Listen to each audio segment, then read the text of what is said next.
Good evening, students. Tonight, we will wrap up Chapter 18.1 on the nervous system.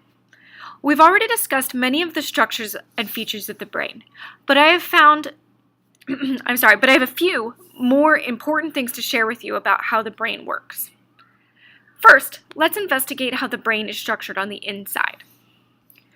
I want you to imagine cutting through the brain to make a front half and a back half in the way that is shown here in this picture. So if we cut it right there, and then what we're going to imagine doing is taking off this front part of the brain and then looking at it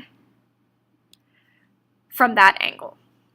Okay, so we see that here.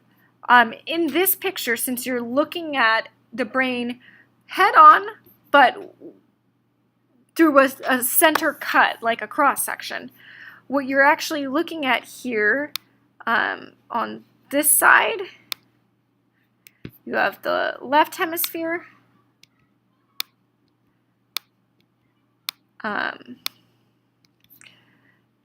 This over here would be the right hemisphere.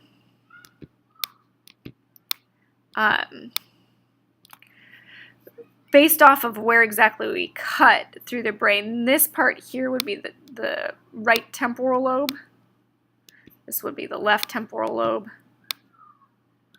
And since we're not exactly halfway through, this looks like they started cutting through the frontal lobe, so this would be the left frontal lobe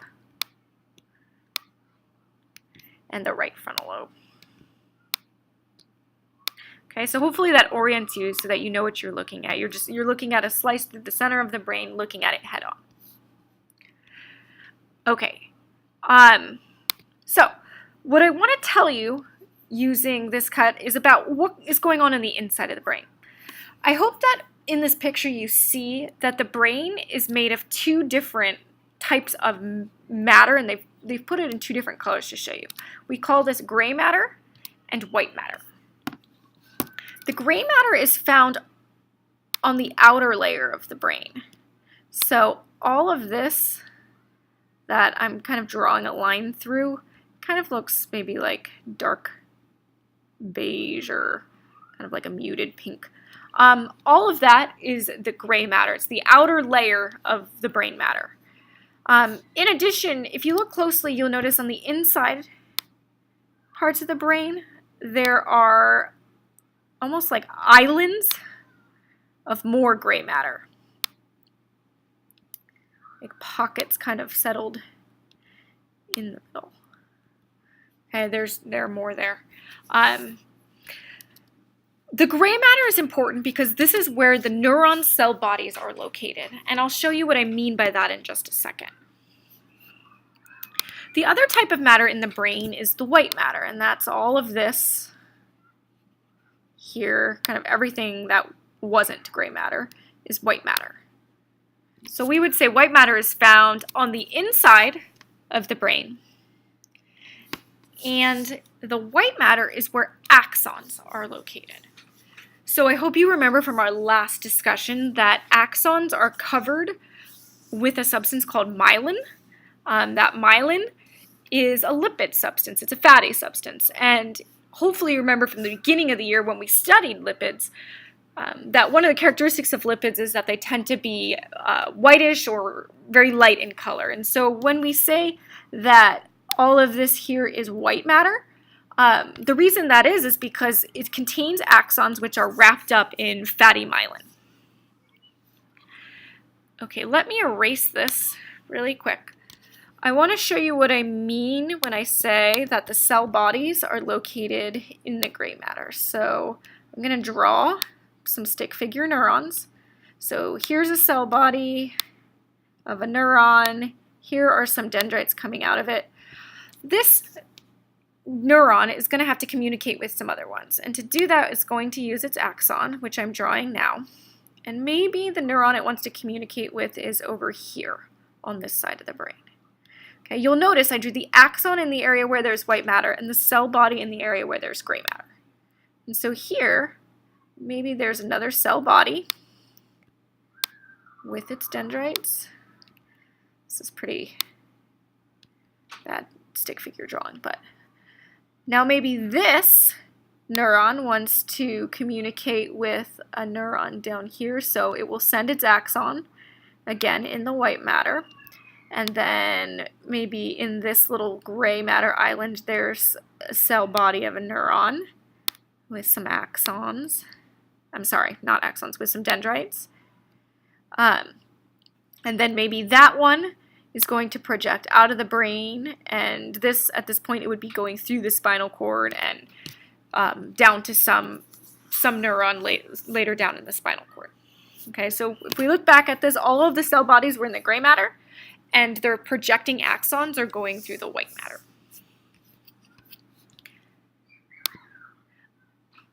Okay, the next thing I hope you notice is that the brain looks wrinkly. And by that, I mean that there are ridges and valleys as you go across the surface of the brain. The science word for any area that looks like a ridge is called a gyrus. This term gyri is plural. On the brain, if I were to draw this, as when it bumps up like that, it's a gyrus.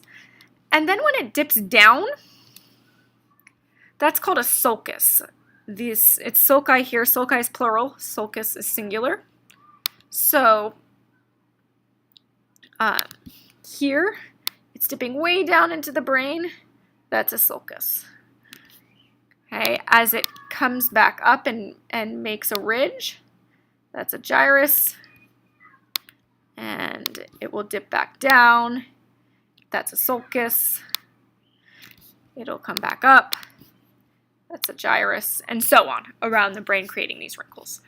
The important thing that you need to know about this is that it's wrinkled on purpose, and the reason that is because the more wrinkles you have, the more surface area you can fit neurons into. And the more neurons you have, the greater capacity you have to make connections that help you do complex tasks. So the wrinkles are important for helping as much matter fit into your skull as possible. All right, the next thing we'll notice in this cross section is in the center of the brain, we have these spaces. Okay, these spaces are called ventricles. And they're not empty spaces. I colored them blue for a reason. These spaces are filled with cerebrospinal fluid. That's the same thing we learned about in the last section when we were talking about the brain floating and how it's bathed, it's surrounded by cerebrospinal fluid. So that cerebrospinal fluid is also on the inside. And it does the same things that it does on the outside of the brain, which is to nourish it, and also to provide it with some buoyancy. Finally, the last thing I want to say about the brain today is that, and this is kind of counterintuitive, but if we look at this picture at the bottom, in this picture, this is her right hemisphere. Her left hemisphere would be on this side. So opposite of what you would expect. The left side of your brain controls what happens on the right side of your body, and vice versa. The right hemisphere of your brain controls what happens on the left side of your body. So for instance, in this picture, the reason that she's able to use her left hand to pick up this cup is because a neuron in the right side of her brain sent information down the spinal cord and then out of the spinal cord through a nerve, and that nerve went up to her hand and told her hand, the muscles in her hand, to move the glass towards her face. But there was a crossing over of information. This is her left hand, but it was controlled by the right side of her body. The same thing is true with sensory information. Let's say she had, maybe something bumped her on the shoulder. That sensory information would come in from her right shoulder here. It would go up the spinal cord, but then it would cross over to the left hemisphere of her brain. It would actually be her left hemisphere that detects that sensory information.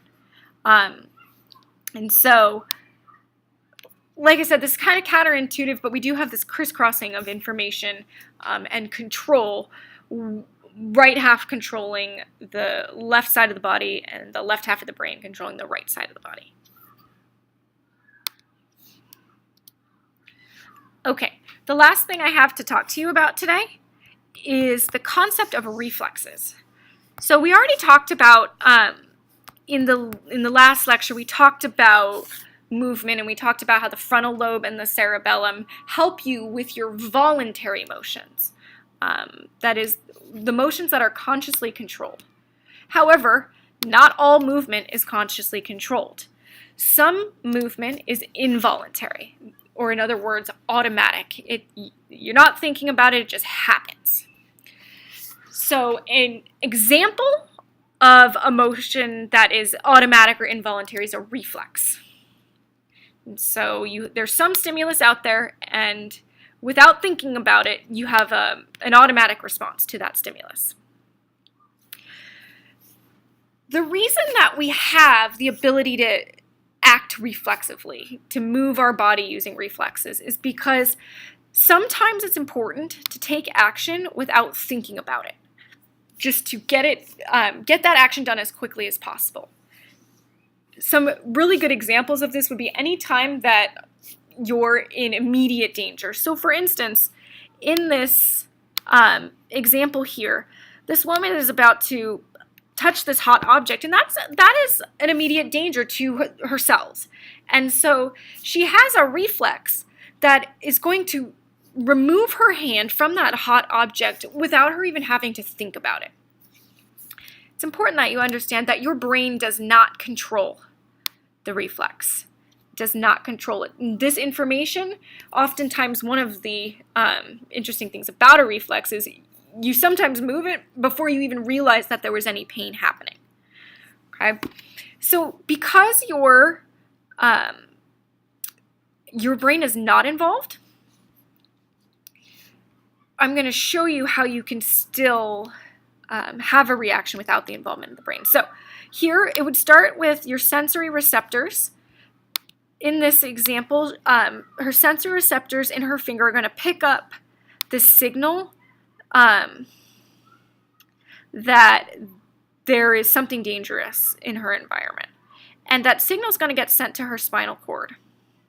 Now, it's her spinal cord that is going to process the information. In a typical non-reflexive situation, that information would then go up to the brain to be interpreted. But in this situation, that is not going to happen. Okay, we're not going to go to the brain. Instead, the spinal cord is going to quickly process what happened, and then it's going to send a signal back out the spinal cord through a motor neuron and to a muscle. Okay, so this here is the motor neuron. So 1, sensory neuron. 2, it goes to the spinal cord. 3, it gets sent back out, a motor neuron, and then finally it's going to reach a muscle.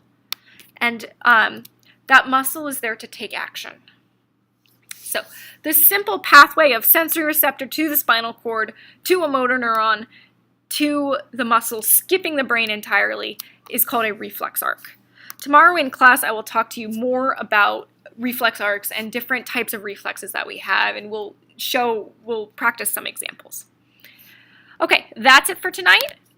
Go ahead and take your Quizmodo, and I will see you tomorrow.